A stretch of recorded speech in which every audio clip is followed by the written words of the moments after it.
أهلا بكم شباب ومرحبا بكم في الفيديو الجديد. اليوم رجعت لكم باش نحكيو على الترجي الرياضي التونسي وين استقبل الملعب التونسي في ملعب رادس في إطار الجولة الثالثة إياب من بطولة رابطة محترفة الأولى بنظام المجموعات، واللي انتهت بانتصار الترجي هدفين مقابل صفر عن طريق كل من محمد علي بن رمضان أثر ضرب جزاء، وعن طريق زادة رياض بن عياد. انتصار للترجي التونسي هو انتصار الثاني على التوالي والثالث في 4 مقابلات، لكن انتصار هذا ما يخليش الترتيب يتبدل، يبقى هو البيدو الفارق 4 نقاط على متصدر النجم الساحلي اللي عاد بانتصار ثمين من صفاقس امام نادي صفاقس هدف مقابل صفر.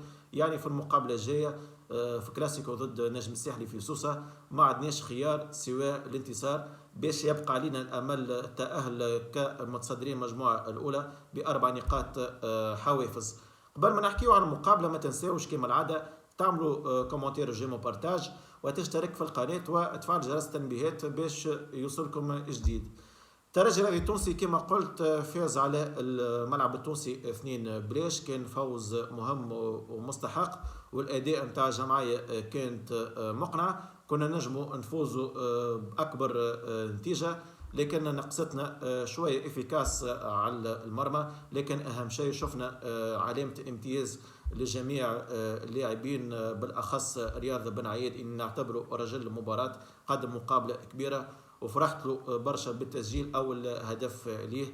ان شاء الله الهدف هذا باش يعطيه الدفعه المعنويه للمقابلات الجاي، والاداء نتاع اللاعب يبقى مستقر وزيد يتحسن اكثر. وشفنا زاد مدرب نبيل معلول اللي حضر مليح المقابله وتفوق تكتيكيا على المدرب الملعب التونسي اسكندر القصري. خلنا نعطيكم تشكيلة الترجي الرياضي التونسي اللي اعتمد عليها مدرب نبيل معلول. التشكيلة هذه كما العادة فيها شوية تغييرات على خاطر قاعدين يكثروا الإصابات الأيامات هذوما. كنا متوقعين اللي حمدو الهوني مش باش يشارك في المقابلة هذه لأنه تعرض الإصابة خفيفة، لكن في الآخر كان تواجد في القائمة هذه، لكنه بدينا به بالدكة البودلاء. في المقابلة هذه غاب علينا محمد أمين توقاي ومحمد بن علي لأسباب صحية، وتواصل غياب غيلين شعليلي وشرارة بنفس الأسباب، لكن زاد شفنا عودة فوسيني كوليبالي للتشكيلة بعد ما استوفى العقوبة بنظار الثالث. بالنسبة إلى رسم التكتيكي 4-2-3-1 ما يتبدلش ونحن ديجا متعودين عليه. في حراسة المرمى معز بن شريفية، رباعي الدفاع متكون كل من رائد بوشنيبة على اليمين وعلى اليسار محمد أمين بن حميدة، معهم ثنائي المحور الدفاع متكون كل من هاني عميمو وياسين مرياح. بالنسبة إلى ثنائي خط وسط ميدان دفاعي متكون كل من محمد علي بن رمضان وفوسيني كوليبالي. بالنسبة إلى ثلاثي خط وسط هجومي متكون كل من صابر بوغرين كصانع ألعاب، معه أنيس البدري على اليمين وعلى اليسار الشاب ابن الأكاديمية محمد عزيز عبيد، وقدامهم رياض بن عياد كمهاجم صريح.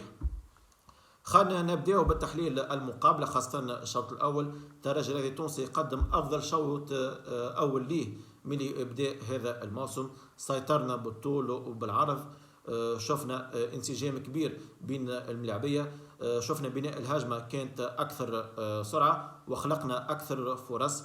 يعني في الشوط الأول كنا نجموا نخرجوا متفوقين على الأقل 3 أهداف مقابل 0، لكن نقصتنا الافيكاس قدام المرمى. شفنا تألق بعض الملاعبية خاصة في الشوط الأول في الكامل المقابلة، بالأخص الدفاع متاعنا اللي ما شفناش قام بالأخطاء. شفنا انسجام كبير بين ياسين مرياح وهاني عميمو، يعني مقابلة الثانية على التوالي يلقاو رواحهم مرتاحين وبدون ضغوطات. زوز هذوما بصراحه كانوا ممتازين على مستوى الخروج بالكره من تحت الضغط نتاع الخصم، ما جاتهمش الخطوره في مقابله كامله على المرمى نتاع معز بن شريفيه. شفنا زاد كيف الاظهره نتاعنا اللي كانوا في المستوى على مستوى المسانده الهجوميه، بالاخص رائد بوشنيبه اللي شفناه انسجام كبير بينه وهو انيس البدري. رائد بوشنيبه يعني مقابله كامله نشوفوا فيه داخل منطقه 18 نتاع المنافس، يعرف وقتاش يعطي لي باس، يعرف وقتاش يستعمل الكرات العرضيات.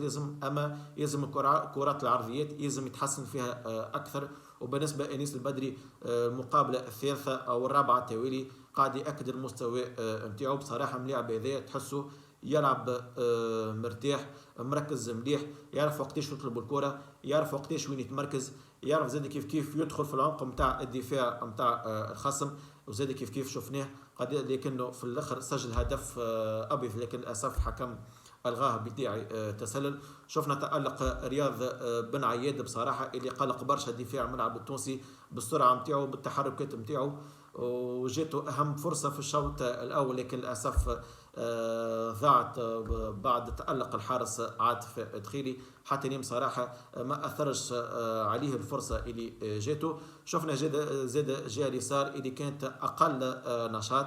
عزيز عبيد تحسه مرخوف شوية، ما يلزمو يتكبس برشا، يلزم يكون أكثر إفيكاس، لازم زاد يعرف كيفاش يتاقلم في الالتحامات مع الملاعبيه نتاع الخصم. بالنسبه لزاد محمد امين بن حميده اللي ما قصرش في المقابله هذيا، اما لازمو ينحي الزيت، لازمو ما يكثرش برشا بالمهارات نتاعو الفرديه، على خاطر كل المهارات الفرديه ديما تتفكروا في الساقيه، لكن على مستوى المسانده الهجوميه ما كانش خايب. بالنسبه للوسط ميدان نتاعنا الدفاعي بصراحه بسم الله وما شاء الله انسجام كبير بين ثلاثي كوبرا وبرمضان وخاصة صابر بوغرين. بالنسبة لبرمضان قاعد يأكد في الوقت الحالي اللي هو أفضل لاعب في الترجي الرياضي التونسي، ديناميك برشا في المهام نتاعو، يعرف وقتاش كيفاش يتعامل بالكرة، يعرف زاد كيف وقتاش يستعمل الانجاجمون، يعرف وقتاش يخرج الكرة في البروفوندور سورتو في العمق أو حتى على الأطراف. زاد كيف شفناه قداش من مره يجرب حظه بالتصويب من البعيد. وبالنسبه زاد كيف صابر بوغرين اللي كيف ما كانش خايب، لكنه غابت عليه الافيكاس لين تمكنا في الشوط الاول من تسجيل هدف عن طريق برمضان اثر ضربه جزاء. بعد ضربه جزاء تم اقصاء لاعب الملعب التونسي ولدنا السابق هيثم جميل بسبب احتجاجه مع الحكم. يعني الشوط الاول كان مجملا ممتاز، وكنا نجموا على الاقل نخرجوا رابحين 3 أو 4، لكن في الشوط الثاني النسق قاد هو بيدو. شفنا بناء الهجمه عبر السرعه بالتمريرات سواء على العمق او حتى على الاطراف، انسجام كبير مره اخرى بين الملاعبين، كنا نجموا ندعموا نتيجه المباراه، لكن نقصتنا كما العاده الافيكاس امام المرمى عاطف دخيري اللي بصراحه قدم مقابله كبيره الحارس الملعب التونسي. لكن زاد شفنا اقصاء اخر للملعب التونسي حتى لين ولاو يلعبوا ب9 لاعبين، كنا نجموا نستفيدوا اكثر الاقصاء وكنا نجموا ندعموا اكثر نتيجه المباراه، لكن زاد طاح شويه النسق. حتى لين مدرب نبيل معلول عمل تغييرات، شفنا دخول بن حموده في بلاصه عزيز عبيد وبن عيد ولا في المركز نتاعو الاصلي جناح اليسار. شفنا دخول مالك المهري في بلاصه ياسين مريح، ظهر الى نبيل معلول يفكر باش يرتاح ياسين مريح المقابله القادمه ضد ليتوال، يعني كوبرا ولا يلعب لاكس سنترال. بصراحه مالك المهري دوما دخل وورانا حاجه برشا حاجات باهين، شفناه قيرة حاترة، شفناه قداش من مره يسترجع الكره بشكل اسرع، ونشوفوا فيه قداش من مره يكون موجود في المسانده الهجوميه. لين نسق عاود رجع طلع للترجي الرياضي التونسي، وفي الاخير تمكنا من التدعيم نتيجه المباراه عن طريق رياض بن عياد. وبعد مدرب نبيل معلول قرر باش يعمل تغييرات اخرى باش يجري نتيجه المباراه، ونبداو نفكروا في المقابله الجايه. دخل هوني في مكان انيس البدري، ودخل معتز الديم وصابر بوغرين في مكان حسام دقدوق في مكان بن حميده وخاصه صابر بوغرين. لكن في الاخر المقابله توفى بانتصار هدفين مقابل 0، انتصار مستحق وباداء مقنع جدا. ان شاء الله الروح والعزيمه اللي شفناها في المقابله ذي تشوفوها في مقابله الكلاسيكو جايه ضد النجم الساحلي. ونقول برافو لجماهير الترجي التونسي اللي كانوا واعيين في المقابله هذه. لا شفنا لا رمي قوارير، لا شفنا مشاكل بين الجماهير بين هما والامن. ان شاء الله تكملوا على هذا المنوال. ان شاء الله الفيديو هذا يعجبكم كما العاده، ما تنساوش تعملوا كومنتير وجيمو بارتاج وتشترك في القناه وتفعل جرس التنبيهات باش يوصلكم جديد. اما تمش نقول لكم في الامان وترجي الدوله وقوتنا في وحدتنا.